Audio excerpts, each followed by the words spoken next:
The 4-decade mean market share is estimated by JP Morgan Chase to be 2%. So gold doesn't have to win the war against the US dollar. Gold doesn't have to demolish the treasury markets like some gold bugs suggest. All it needs to do is return to mean. If it returns to mean, demand for this asset class increases fourfold. One can only guess what a fourfold increase in demand would do to a commodity where increases in supply are extremely limited. And that's precisely what I think is going to happen and continue to happen. The global share of gold holdings in total reserves has seen little movement in the past 2 decades.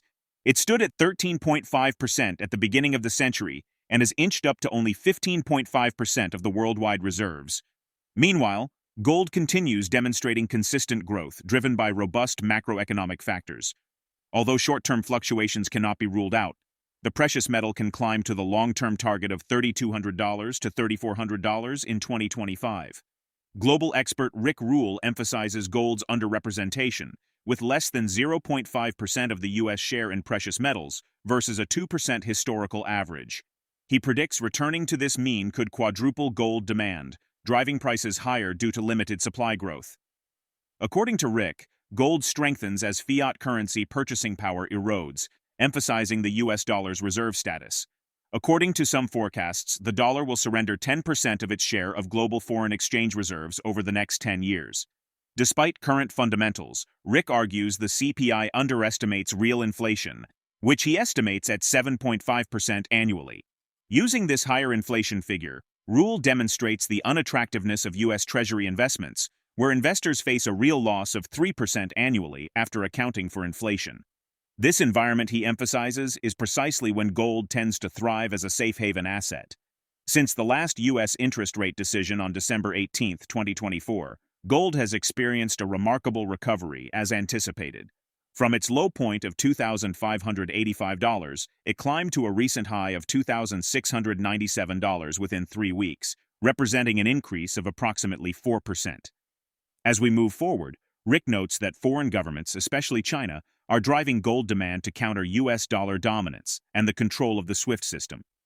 Chinese demand is once again revitalizing the gold market, extending a trend that began early last year. This marks the second consecutive month that China's central bank has increased its gold reserves after a 6-month hiatus. Now we present the clips of RickRule's insights from his recent interview. Before we continue to discuss this, please subscribe to our channel and activate the bell icon for timely updates. Gold prices usually rise when people are concerned about the maintenance of purchasing power in fiat currency denominated savings instruments. On a global basis, the world's reserve currency is the U.S., and by default, the world's preeminent savings instrument is the U.S. 10-year Treasury. So let's look at the arithmetic just around the Treasury. The first thing to say is that the current deterioration of the purchasing power of the U.S. dollars is measured conventionally by something called the CPI, the Consumer Price Index. And I would argue with you that the CPI is a very inefficient measure of the deterioration of the purchasing power of the US dollar. If you believe the CPI, it would suggest that the deterioration, Julia, of your savings is progressing along at about 2.6% per annum. I think if you examined your own personal finances in the period, say 2000 to 2025, 5-year period, and you thought about how your health insurance premiums had changed, or how the price of your groceries had changed, or how, if you're a homeowner, mortgage interest rates, or if you're a renter, what has happened to your rents. When I run that same exercise myself, and by the way, I'm an old cheapskate who doesn't spend very much, I find that a deterioration of my purchasing power is more like 7.5% per annum than it is 2.6% per annum. Mm-hmm. I would urge your listeners to think about their own spending patterns and whether 2.6 represents the level of the deterioration of the purchasing power of their savings that they've experienced. If you use the CPI number, the arithmetic around the U.S. 10-year Treasury isn't bad. You're getting paid 4.5% a year in a currency where your purchasing power is declining by 2.6%, which means you're getting almost 2% real yield. If by contrast you use the 7.5% number, that is, you're getting paid 4.5 in a currency that's depreciating by 7.5, you're losing 3% a year. The concept of investing in a riskless asset, a U.S. 10-year Treasury, where your purchasing power declines by 3% a year, compounded over 10 years, is not very attractive. Mm-hmm. Let me restate that. It's extremely unattractive. And this is precisely the circumstance of gold isn't so much arithmetic as narrative, which is to say the preeminent buyers of gold in the last 3.5 years haven't in fact been Americans concerned about the deterioration of their savings, but rather foreign governments who object to two things: the weaponization of the US dollar and the weaponization of the SWIFT banking system, which is to say the US government's attempt to use the US dollar to enforce its policy prerogatives elsewhere. Other countries object to that. And two, a return to that arithmetic. If you're China and you have $3 trillion in U.S. treasuries, and you look at being paid 4.5% in a currency where the purchasing power is declining by 7.5%, it seems like a lousy deal, particularly when that's compared and contrasted with selling your U.S. treasuries and using the money to make investments in your own economy. The Chinese, of course, have done both, made investments in their own economy and bought gold. And I think what you're seeing there is the hegemony of the U.S. dollar challenged, often in favor of gold. One final piece of arithmetic, Julia,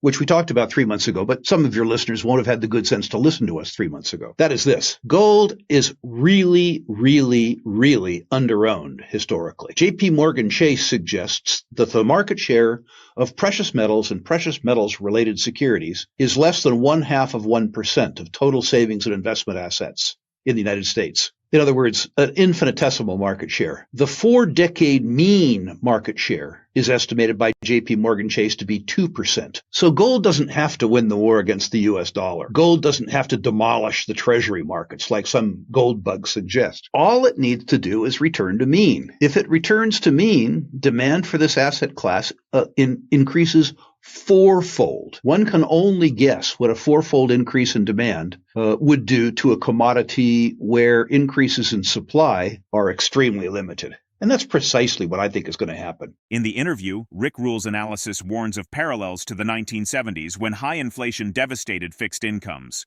While he hopes his predictions of economic turmoil and $10,000 gold prices are wrong, he doubts it due to mounting debt and deficits. Debt held by the public was 98% of GDP in 2024. However, by 2029, the structural mismatch between spending and revenues and higher interest payments will cause federal debt to rise above the nation's all-time high of 106%, reached just after World War II. Congressional Budget Office projects that debt will continue rising, reaching 118.5% of GDP by 2035. At the beginning of 2025, many analysts predict a significant decline in the US dollar, while gold prices are expected to rise substantially.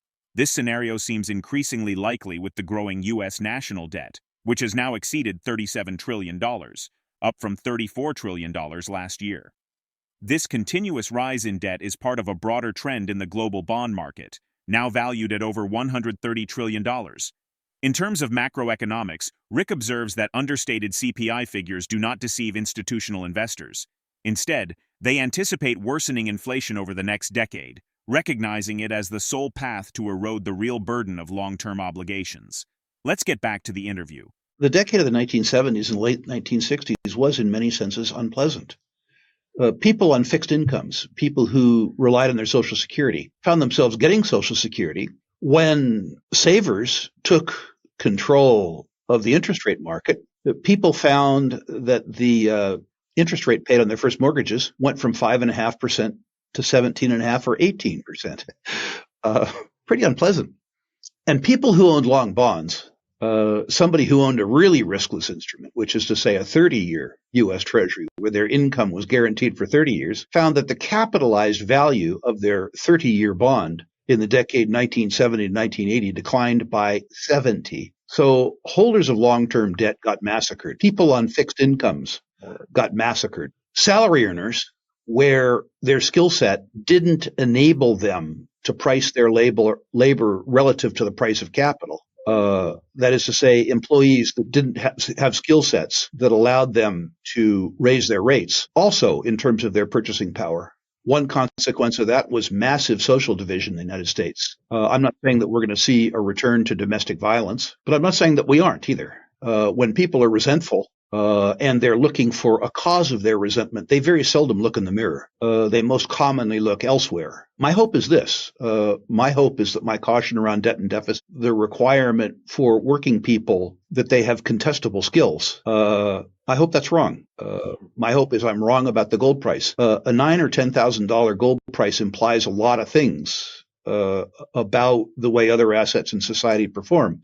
It implies a real change in one's lifestyle. And my lifestyle's great. I would really, really, really like it if I was able to say, God, I got that one wrong. We got through it fine. The debt didn't matter. The deficits didn't matter.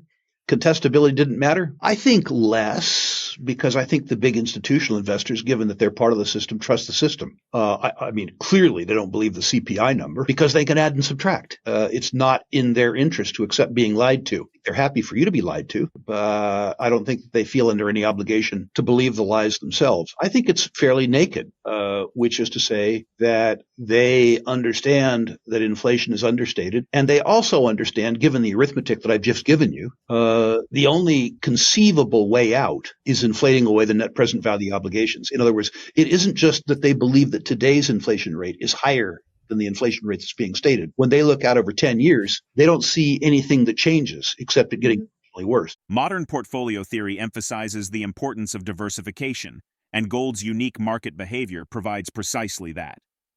Do you agree with RickRule's assessment, and how do you think the evolving economic terrain will impact gold prices in the coming years? Drop your thoughts in the comments section below. If you find this video informative, don't forget to support our channel and turn on notifications to stay informed about our latest videos. See you in the following video.